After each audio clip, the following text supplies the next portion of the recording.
Party time. What me say? Party time. Eh ben, gros bonsoir à tous les auditeurs du www.partytime.fr. On était là au Forward Festival et on a la chance de rencontrer l'étoile qui monte. J'ai nommé Mademoiselle Lila Aike. Lila, how are you? Je vais bien. Et vous voyez, on a déjà mis en place les cours de français, tout se passe bien, tout se passe à merveille. Lila, first question for me. We all know music is a gift, but where and how did you practice this gift? Yo, you see, when you grow up in Jamaica, you practice music every day, even without knowledge that you're doing it. I don't know what it is. I don't know if it's the water or just the air, but you just walk with a rhythm, you talk with a rhythm, everything. So when I was younger, I actually grew up in a household where music was always playing because my mother separated from my father and then she was dating a brother who run a sound system. So he would always be around the house playing him rhythm them, and like I grew up in a household with so many vinyls. I didn't even know what they were. Me and my sister them I used them play frisbee, all sort of things. You know, cassettes, all of those things were all present in my house. And my mother always play like real roots rock reggae music. If it's not reggae, it's souls, because you know Caribbean people love Celine Dion and Tony Braxton, and she would always act like we'd have our own little family concerts, you know, so she'd always ask me to go up and sing a Tony Braxton or you know, so I find myself singing a lot even before I was into it. As I got older now and I started going to high school, I found that a lot of my friends, especially the men, they would be the boys at that time. They would be like DJing and I beat the decks and I freestyle. I was always that girl who'd be like, because they're always like, the girls can't do it. And I'm always like, me I go in there, me I go write my little tune and go around there and they're around there with them, I beat the decks and I freestyle. So it's something where just naturally I grew up enjoying it until I realized that it's my calling. I heard the story, correct me if I'm wrong, but you did practice music to make your mama happy, cover Celine Dion. That's true. Yeah, man, for sure. As I say, she's always asking me to sing stuff because, for a very long time in her life and in our life, she was alone. It was just my mother and my three other sisters. So we always find four of us. So me, one, and my other sisters, yeah. No, I'm like in the middle kind of, an older sister and two younger ones. So, my mother... is the rebel, do you know that? I'm always getting that, I'm exactly like my mom, very rough, rebellious lady, but she always stand for something, which is what I respect. And so she always asked me, sing this Celine Dion song or this Whitney Houston, and she'd force me to sing it just like them. I don't want to sing another love song, baby. I don't want to hum another melody. Like if I don't get the right tone, she'd get upset. So it's almost like she was training me to be this and I didn't. Neither of us knew what was happening, and the hearing. I've never gotten any professional vocal training, even guitar and piano, everything I've taken up.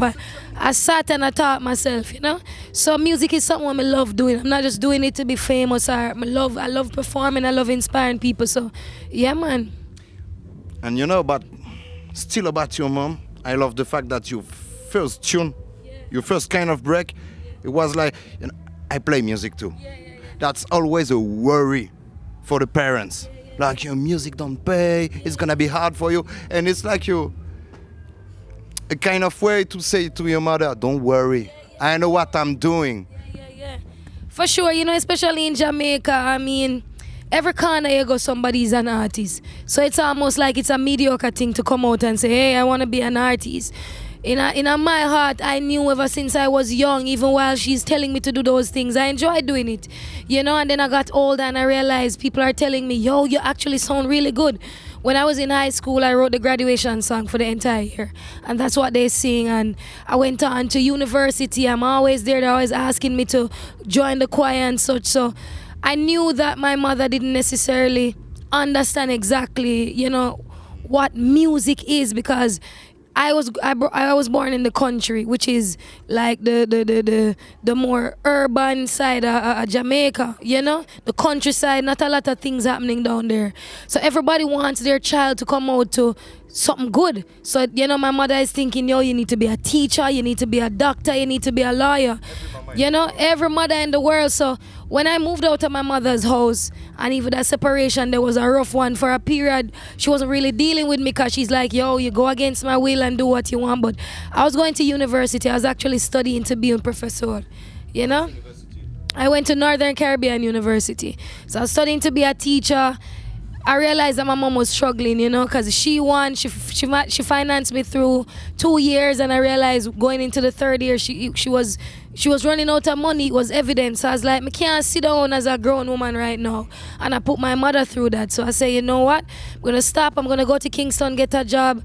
Before me know it, getting a job led to me meeting so many other young musicians. You know? Yeah, man, I was working in you know the roots. I met my wife working in a call center. A mixture of, I was in a call center working beside somebody who had a doctor, what them call it, a doctorate or what them call it in a biology.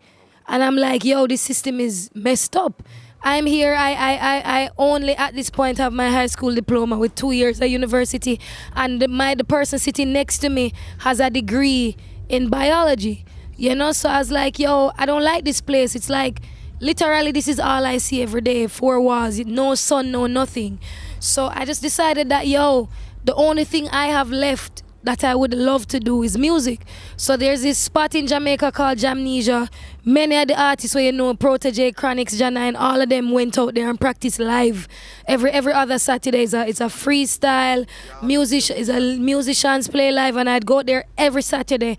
Never miss me, you know, out of Billy Mystic place. And I never miss me. I'm always there from in the day, sometimes straight back to the next morning. You know, sometimes I sleep on the beach out there. I'm just dedicated to growing my craft, and you know, this is the result. Is this famous place with Juba and all the guys? This is this place. Because I never went to Jamaica. But internet exists, you know? T'es allé toi? I never went to. It's a shame on you. About this big tune, you know, last tune of your show, Where I'm Coming From. I love the double meaning of the song, like where I am coming from, the place and the state. How this tune happened to you, came to you? Yeah, man, so you see where I'm coming from now, as I say, I love sound system culture, you know. So I love doing dub plates and such like that. So I went to do a dub plate for Second Chance, which is the single before that. And the person whose studio I was at voicing the dub plate, he's like, yo, Leela, I have a rhythm. I know it's kind of different, but I just know that your voice would make this rhythm into magic. And I was like, yo, let me hear it, because, you know, a lot of people would be like, yo, can't ask Leela to do no tune because you don't know a Protege. But at the end of the day, it's wherever my heart go, you see me? So he played the rhythm for me, and I was like, yo, this is crazy. From here, the choo. Me I say, yo, don't play anything else. I'm going in the booth. And, you know, me just start sing. Because I was just very thankful to know that 2 years ago I was locked in a call center. Now all I have to do is get up and wonder, what do I want to do today? Do I want to go to the river? What do I want to do? And so I just wanted to reflect on that, and everything I said to you before about my story, growing up listening to music, watching my mother struggle, all of that. I just wanted to make a song that would encompass all of that, and in the same breath inspire other people to know, say, no matter where you come from, you know, as them said, Jesus come from Nazareth, Cartel come from the ghetto, Buju Banton is a ghetto youth. No matter where you come from, anything is possible, you know? You just have to stay focused and do it out of love, and that's where I'm coming from is. But the meaning of this tune, you know, it reminds me, it's like coffee with toast, talking about gratitude. And it's a worldwide hit too. And I love that, and I found very interesting the more relevant tunes from Jamaica these last years are from women. How do you explain that? Yo, you know, people like to think about women being in music as this, oh wow, girls doing music. No. No, me just I tell you say there's a lot of people who think about it like that. But for me personally, it's just the most I doing the most I work. You were born from a woman. Many people say the universe is a woman. You have to plant a seed in the earth for it to become a flower and a plant and a fruit. So it's just a natural thing for women to come forward and bear the fruits of word sound right now. So big up Coffee, big up Savannah, big up Naomi Cowan, big up Jazzy all of the females right now. Big up Marcia Griffiths, big up Queen Ifrika, Jana and all of these women. You know, so but right now in our music we can clearly see say something divine and feminine is happening. We have to appreciate it because the world are going a very rough, rugged, testosterone filled, masculine energy. So the women them have to come and balance it out. You get me? I say when we have more men coming to hear women sing, them develop more respect for women. You get me? When you hear women showing their point of view on certain things, you develop a certain level of love in your heart. You say, okay, maybe I should pay more attention to how I talk to my girl or I talk to my daughter or I treat women. So I just a divine thing I go on. You know?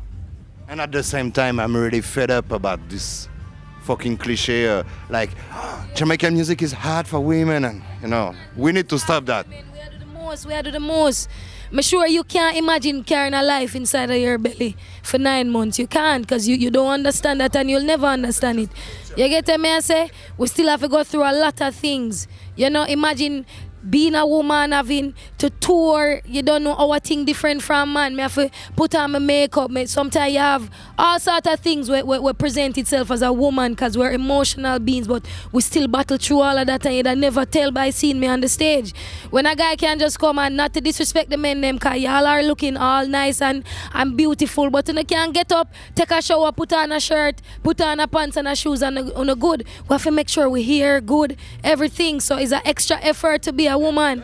You get me? Imagine being a woman with a child and having to tour and all of that. So it's just a blessing to be a woman. I'm happy that I'm a woman. I love man and I just want the balance for dead if you know say women I do it, men I do it. The whole way I do it in a love, you know? I have to big up you. First of all, for the purple clocks on your feet. Show it, show it, show it. Look it. And the second reason, you done a cover of John Holt and Dennis Brown. Yeah. Girl, your love is like wine fire. You're mad. You're mad. Big up.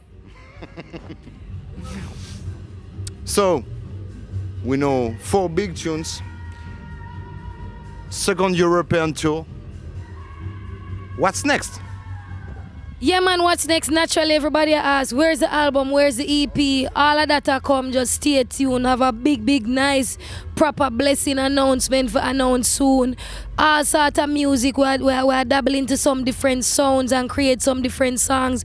It's going to be an exciting year next year. You don't know, the 5th of December, we're planning to release the Rock and Groove Rhythm. 4 girls, me, Savannah, Jazzy, Naomi Cowan, Rock and Groove. I just sang Sweet Inspiration. That's my song on the rhythm. So that's coming.